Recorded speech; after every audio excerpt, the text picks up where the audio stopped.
Good morning. My name is Bianca and I live in Zone 7A, and this is my garden.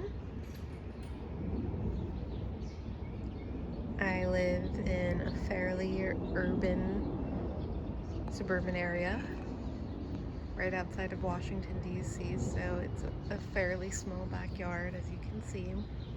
But I'm slowly but surely trying to make it into a native oasis, a couple of non-native container plants as well. This is the backyard. I'm happy to go through each plant. This one here is a native hydrangea, smooth hydrangea. It is the straight species. This tree, small tree here, is a Amelanchier canadensis, I believe. So it's a shad bush, and it should get about between 10-20 feet. So it's quite small. This is a 4-foot fence, and it's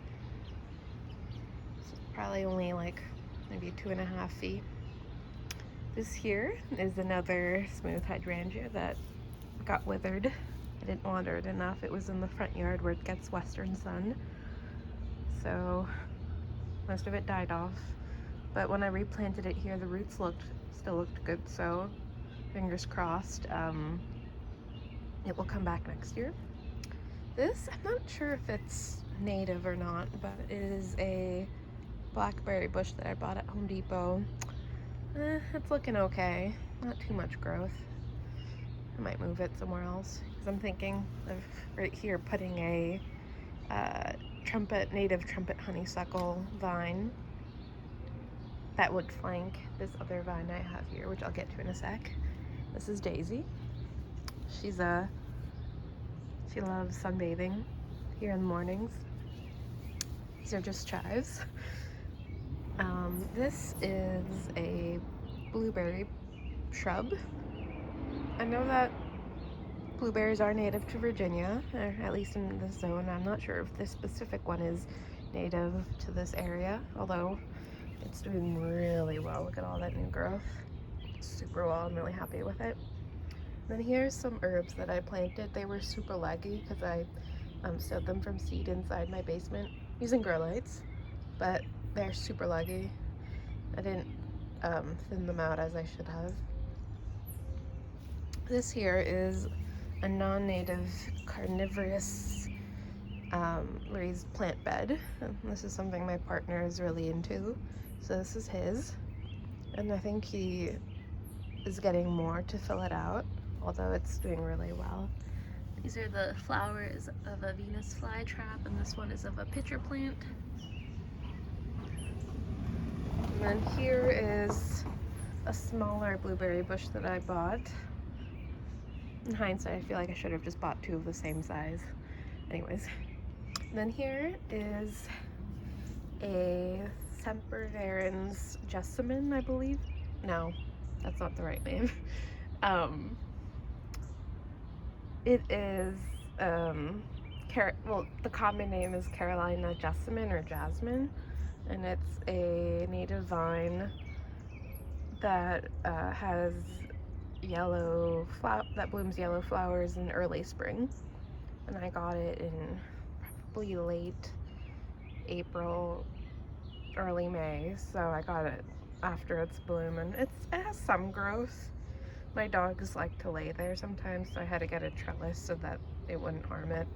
I was told by the nursery that it wouldn't, the first year it puts on minimal growth, but then it kind of goes insane the next year, so fingers crossed.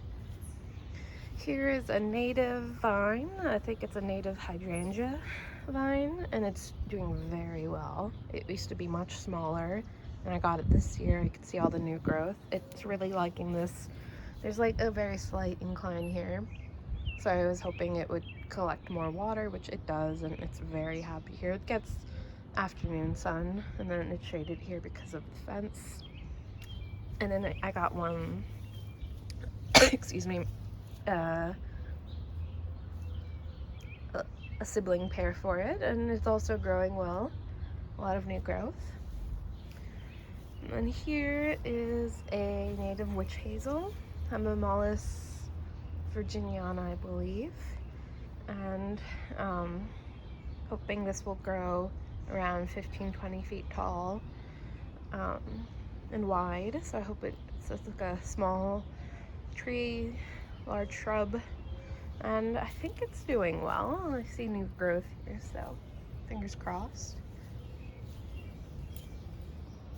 There's Daisy again. And then I got these dwarf crested irises. I think it's a bit too sunny here, so I might move them because you can see they're scorched. And then these are golden ragwort. They're doing really well here. They were quite smaller when I got them. So I might get more of them. Here are pinkster bloom azaleas, or pink azaleas as they call them. This one here to the right bloomed profusely this year. So I got these this March. I planted them in late March. And these bloomed. It just smelled so amazing. And then this one didn't bloom, but it still looks healthy. So hopefully they'll grow up to like 6 feet.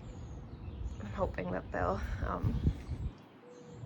fill out a bit more, but I'm pleased with the growth. Here is a fringed tree that I bought, and it's doing really well. This is how it looked like when I bought it, so it hasn't really changed much, but none of the leaves have fallen, so that's a good thing. This will also grow around to 15-20 feet tall and wide. And then with it I also bought foam flower. Forget the botanical name for it, and it's already spreading. And then I also got phlox. I forget the specific genus of it. And then these were some other plants that came with the house. But I also added some woodland phlox, which have already past their bloom, and now it's just produced evergreen growth. I didn't realize how small it would be, so I actually might get some more to fill these spaces here. So that's just the backyard. This is just to give you an idea of how it looks. It's a nice small backyard that overlooks a small park. It's really adorable. It's one of the nice points about this property. And this is our lovely porch, which has a Japanese container garden, which I'm starting. So this is a Japanese bloodgood maple that I'm hoping to keep in a pot for the rest of its life. And this came from my partner's parents' house. It was a seedling, and now it's here, and I think it's doing really well here. It gets eastern light. And then we have a Japanese tassel fern here, which is evergreen, and I think this is as big as it's gonna get, really. But I think it's liking this shady spot. It does get some morning light, but yep. And then here is a dwarf hinoki cypress. So it's probably gonna get no more than 6 feet. So hopefully, maybe in like 20 years, it will actually grow to up there. But this is an extremely slow growing plant. So I got a very large pot for it, so hopefully it could stay here for a while. I might just add compost, at the end of the year, end of the season, just to make sure it has nutrients. And yeah, I think it's fine. It's kind of hard to tell with evergreens, because it's really easy for other plants to tell you that they're suffering because they're wilted, for example. But for evergreens, I can't really tell. There's some dead leaves here, but I don't know what that means, so unfortunately, I don't know if it's doing well. And then my partner has some more carnivorous plants here. This one was inside, but it wasn't really doing well. I think honestly it's just too big of a pot. And then there's another one here, Venus flytrap.